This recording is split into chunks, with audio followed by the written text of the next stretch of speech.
Les merveilleuses aventures de Kalon par ASP Explorer.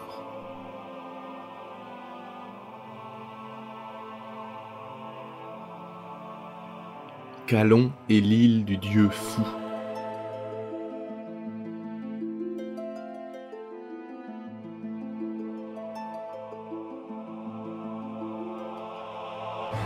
Chapitre 1er, les chroniques de l'âge bornérien. Entre la chute de l'Empire d'Or et l'avènement des Pères de Mryn, alors que les horreurs sans nom du cycle de sang n'étaient déjà plus que des légendes terrifiantes, et que les dieux aînés n'avaient pas encore commencé à comploter pour leur retour, le monde connut une ère troublée appelée âge bornérien.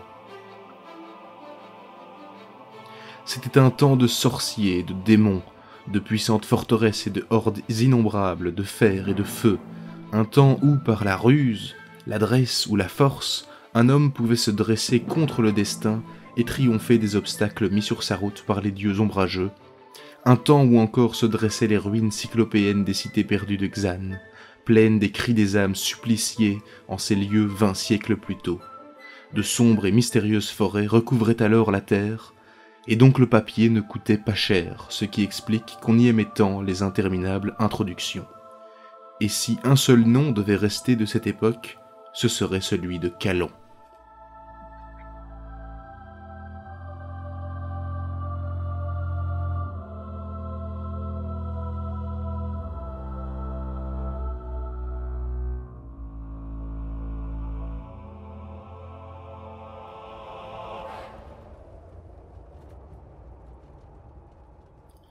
Chapitre 2, où l'on apprend l'histoire de Kalon.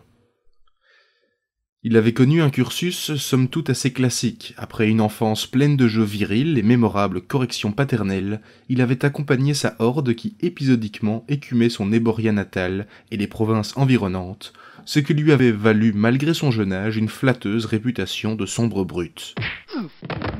Puis il avait vu son clan massacré sous ses yeux par un mystérieux cavalier à l'armure noire, dont à ses moments perdus il cherchait à se venger.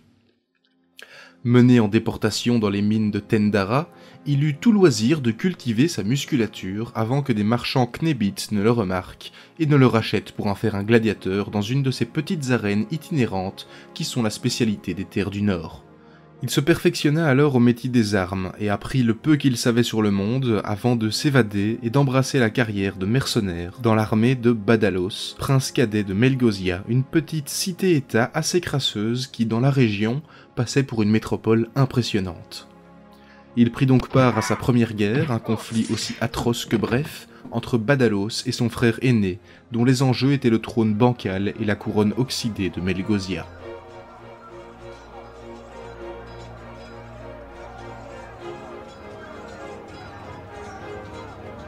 Le destin voulut qu'il choisisse le camp du vainqueur, et c'est fièrement qu'il entra dans la ville en flammes, à la tête de la demi-douzaine de bons ariens qu'on lui avait confiés.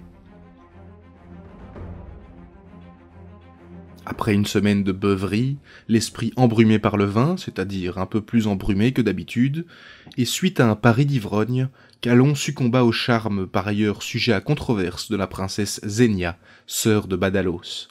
Mais après qu'il lui eut offert d'inoubliables instants de volupté, il fut surpris par la garde qui ne lui laissa guère le temps d'expliquer que la belle ne lui avait pas fermé sa porte, ce qu'en fait il n'avait pas vérifié puisqu'il était passé par la fenêtre, qu'elle s'était lascivement alanguie dans ses bras, après qu'il l'eût assommée, il est vrai, et qu'elle ne s'était pas explicitement refusée à lui, la pauvrette étant muette de naissance.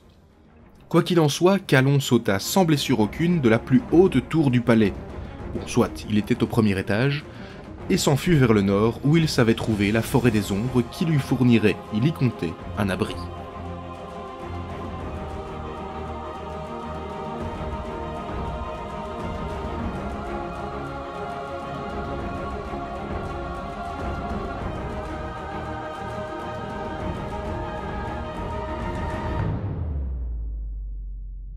Chapitre 3, où notre héros échappe à la mort, du moins temporairement.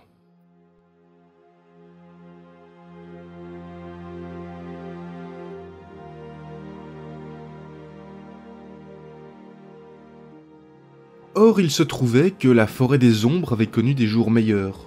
Autant jadis, en effet, s'étaient dressés là, tels autant de soldats immobiles, titanesques et éternels, des millions de séquoias géants aux lourdes branches, chargés d'épines longues et noires, et de chatons pelucheux.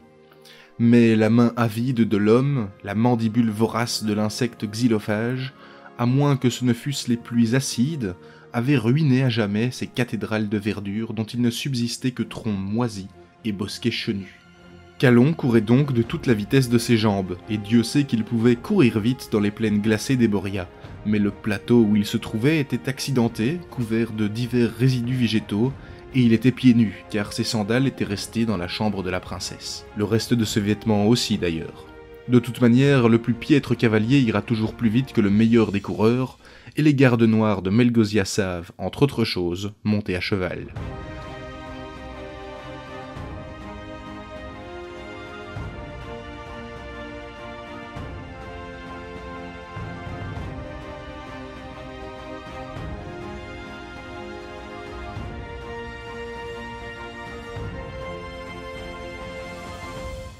Calon atteignit un providentiel vallon dont il dégringola plus qu'il ne dévala le flanc escarpé, et, miracle, boisé.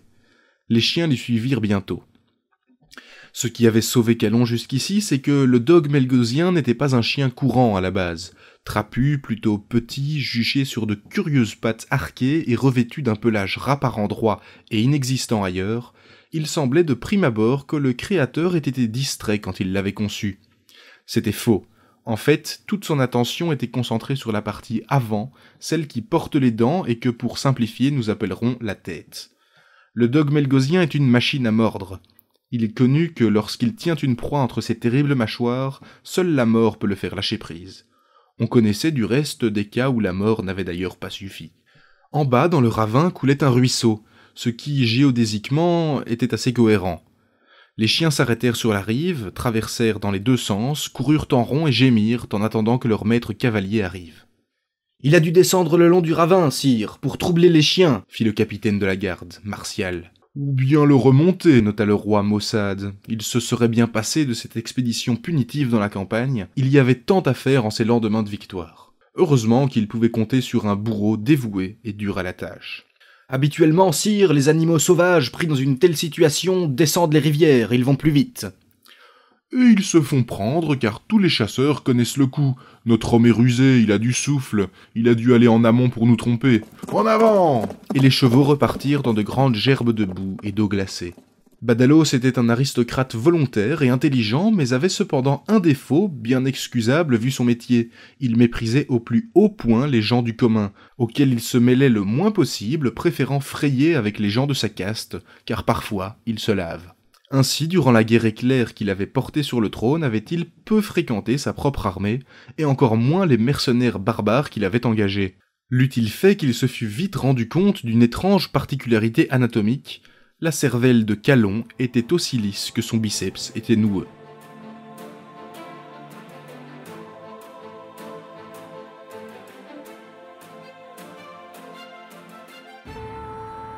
Notre héros avait en effet suivi sans se poser de questions tout à la fois son instinct et la pente qui l'avait conduit au bord d'un lac. L'endroit était inquiétant, rien ne poussait sur la berge boueuse qu'on eût pu appeler plante sans offenser mortellement l'agent végétal.